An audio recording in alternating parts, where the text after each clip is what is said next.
اليوم حبيت نشارك معاكم وصفة سلطة متنوعة تجي تسخف كأنها السلطة هذيك العراس. ان شاء الله ديروها في رمضان وتتمتعوا بها، تزينوا سنيتكم وتحمروا كذلك وجوهكم. نقول لكم حبوباتي نحبكم ونموت عليكم، ما نساوش نصليوا على النبي، اللهم صل وسلم على سيدنا محمد وعلى اله واصحابه اجمعين. ونقول لكم حبوباتي معليش تضغطوا لي على زر لايك هكا باش يطلع الفيديو تاعي ويشوف اكبر عدد ممكن من المشاهدين فضلا وليس امر. كما راكم تشوفوا شوفوا ما شاء الله هذوك الالوان المتنوعه المتجانسه مع واحد الاذواق رائعه جدا. لازم برك تتبعوا الفيديو من الاول للاخير وما تقلقوش من خويتكم اسماء، واكيد راح نمد لكم جميع النصائح والاسرار. هيا نبداو دوك بسم الله في المقادير وطريقه التحضير.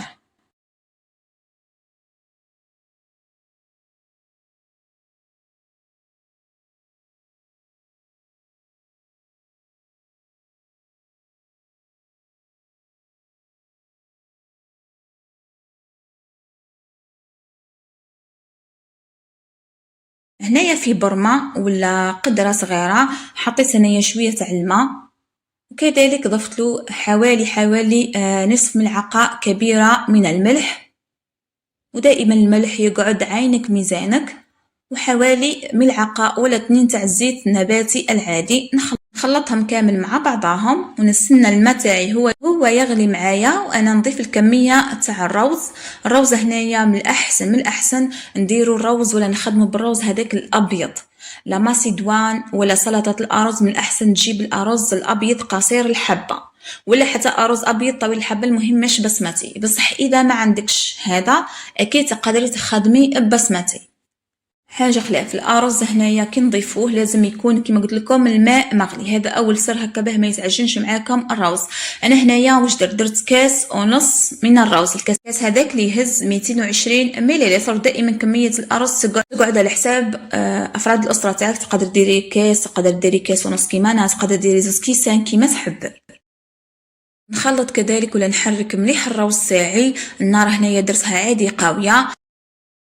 درك نخليه يطيب بصح ساعة على ساعة، لازم نحركوه هكا باه ما يعجنش معنا. والارز كيفاش نعرفوه باللي طاب؟ هذا خاصة ابيض نلقاوه باللي ضاعف الحجم تاعو ولا يطلع لنا من الفوق، الحبة تاع الروز بداو يطلعوه من الفوق.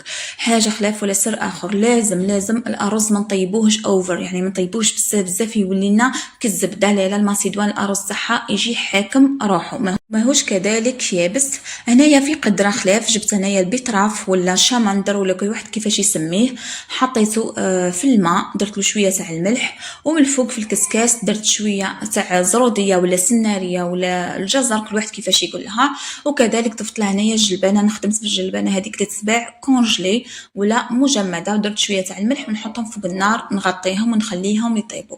الخضره اللي من الفوق راح تفار معايا، وكذلك هذاك البيتراف ولا الشامندر راح كذلك يطيب معايا في الماء. نخليهم حوالي من 20 حتى 30 دقيقة نلقاهم طابوا معايا. كيما تشوفوا هنايا الروز راني نحرك فيه ساعة على ساعة كيما قلت لكم.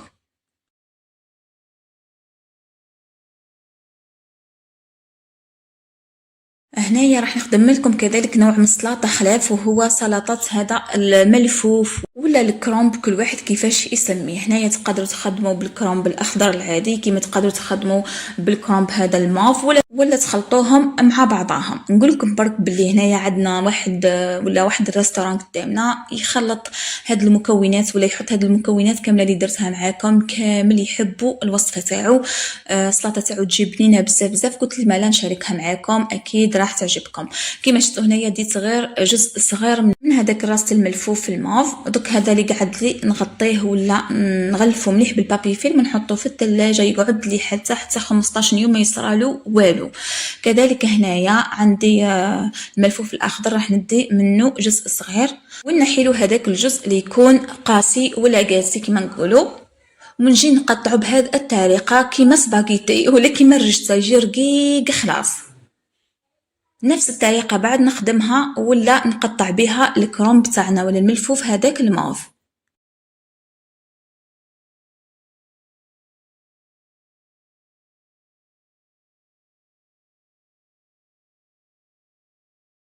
دوك هنايا في غيسيبيون خلطتهم كامل مع بعضهم، نزيد نعاود نخلطهم مليح بالفرشيطه هكا ومغرف ولا حتى بيديكم. شوفوا لي شاف الكبار يحكموا يلبسوا لي ليغون في في يديهم ويحكموا يمعسوه مليح مليح مليح هكا، باسكو الكرنب هذا لازم يتمعس مليح باش نلقاوه طري معنا كي ناكلوه.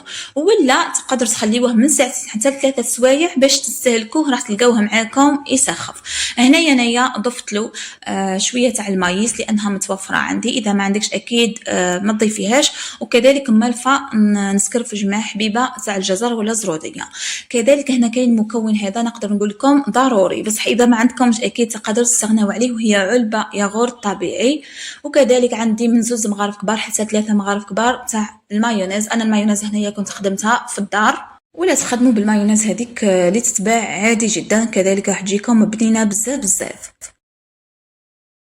ندير له فقط شويه تاع الملح ونخلطهم مليح، نغطيهم بابي فيلم كما قلت لكم وندخلهم للثلاجه من ساعتين حتى 3 سوايع. بصح اذا حبيتوه ليه يذبل معاكم حكموا كما قلت لكم معسوه بيديكم مليح مليح قبل ما تضيفوا له هاد المايونيز والياغورت طبيعي. لا قبل، بعد معسوه بيديكم مليح مليح ومن بعد ضيفوا له باقي المكونات.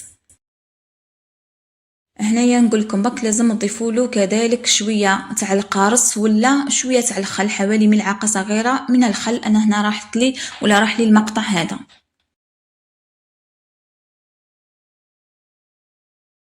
نخبي في الثلاجه ونروح للمرحله المواليه. شوفوا هنايا الارز تاعي بعد ما طابلي كما قلت لكم ما لازمش يطيب بزاف بزاف، حكمت استقطرته من الماء وزدت شللته مليح بالماء البارد هكا باش نستوبيلو ولا نوقف له الطياب تاعو، لانه الارز ولا اي نوع من المعجنات ولا العجائن بعد ما تصفيوهم كون ما تضيفوا لهمش الماء البارد راح يكملوا الطياب تاعهم، ومن بعد تلقاوهم باللي تعجنوا لكم وزادوا طابوا بزاف بزاف.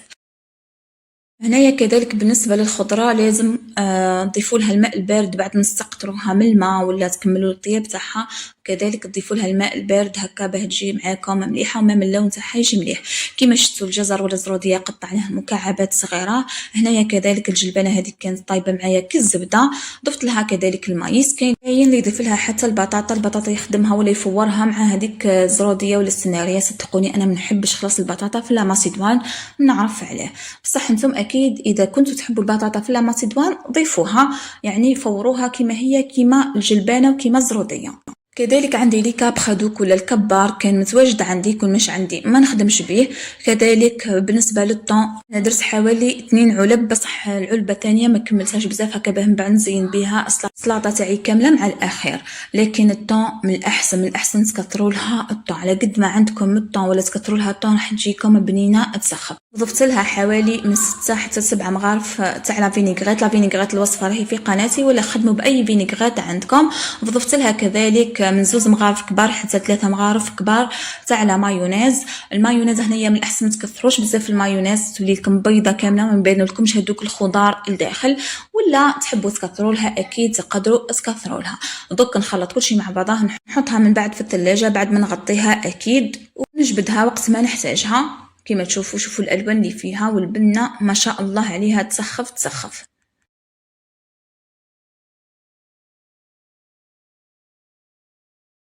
هنايا الجزر كما شفتوا درت كميه ولا قطعت كميه صغيره مكعبات ضفتها للماسيدوان، والكميه الاخرى اللي قعدت لي حكمت هنايا قطعتها دي غونديل ولا تقدروا حتى تقطعوها مكعبات وتضيفوا لها فقط القليل من الفينيغرات وشويه تاع الملح. تحبوا ديروها شويه فلفل كحل ولا كرويه كذلك راح تجيكم رائعه. كنت ديجا شاركت معكم الوصفه تاع سلطات اخرى اللي ما اعتمدتها هنايا في داري. هنايا بالنسبه لهذاك شامندر ولا البيتراف حكمت هو تاني درت له الماء البارد ومن بعد قشرته، تحبوا بالموس تحبوا بيديكم. وجيت هنايا حبيت فقط نرابيه ولا نسكرفجو ونضيف له هو ثاني لا فينيغرات هذا مكان. كما تقدروا اكيد تقطعوه مكعبات صغار شويه. واش نقول لكم يجيكم بنين كذلك يسخف. هنايا جينا لمرحله التقديم اللي نقول لكم اكيد تقديم اختياري. تقدروا تضيفوا مكونات، تقدروا تنقصوا مكونات، تقدروا يعني تقدموها كما حبيتوا. شوفوا انا هنا جبت لي زاسيات اللي راح نبريزونتي فيهم السلطه تاعي ولا اللي نحط فيهم السلطه. جبت امبورط بياس. هنايا امبورط بياس تقدروا ديروا عادي هذا المدور، تقدروا ديروا لوفال، تقدروا ديروه كاري، كيما تقدروا حتى تحطوا هذيك لا ماسيدوان برك في بول صغير ولا في كاش هكا فنجال ولا غرفيه صغيره وتقلبوها كيما نعرفوا. هذيك الطريقه كامل تاعنا. وهنايا جبت لا مايونيز، ندير هذيك الطبقه تاع لا مايونيز من الفوق، لكن تقدروا تضيفوا لها من الفوق الجبن، هذاك الجبن هذا كما يقولوا فونجي، هذاك اللي يجي طري ويجي تاع البيدون، ولا كذلك ديروا لها هذيك لا شونتيي اللي تتباع مالحه، ولا لا كريم فريش طلعوها اون شونتيي كذلك وتزينوا بها. المهم هنا التزيين يقعد دائما اختياري، تقدروا ديروا اون موس مثلا تاع البيتراف ولا تاع الجزر الزروديه، وتقدروا كذلك ديروا هاد الطبقه من الفوق. هنايا نروحوا لهذوك المكونات ولا السلطات اللي كنا خدمناهم، ونحطوا منهم كل شيء شوي شوي، يعني من كل حاجه نديروا شويه في لاصيات تاعنا ولا في الصحن تاعنا. حاولوا برك تكاسيو الالوان هكا باه يجي صحن تاعكم مليح ويملا العين. تقدروا هنا تستغناو على الزروديه، تستغناو مثلا على هذيك السلطه تاع الملفوف كيما تحبوا. زينت كذلك بشويه تاع المايس ولا الذره. وهنايا في هذه المرحله بعد ما نكمل نحط هذوك السلطات كامل، نحي هاد لامبورط بياس. وهنايا نضيف الزيتون اخضر تحبوا زيتون اسود، انا عندي متوفرين في زوز ضفتهم. كذلك عندي لي كورنيشون، وضفت هذاك شوي، ضفت شويه تاع الطون اللي فضلته قبيل هكا غير شويه برك كيما هكا. كذلك هنايا حبيت نزين بالبيض ولا بالعظام، بعد اكيد ما غليتهم وكل شيء، وقطعتهم بالشكل هذا، تقطعوهم يعني كيما تحبوا. هنايا ضفت شويه تاع الدبشه ولا الحشيش ولا المعدنوس كيما تحبوا فوق هذيك الجزر ولا الزروديه هكا، باش يكون عندنا الوان متجانسه كامل. وهاي ليكم لي زاسيات تاعنا، درت لكل واحد اسيات يقدروا حتى ياكلوها غير هي، ولا في رمضان مع الشربه فريك تقدميها غير هي وصلات على النبي.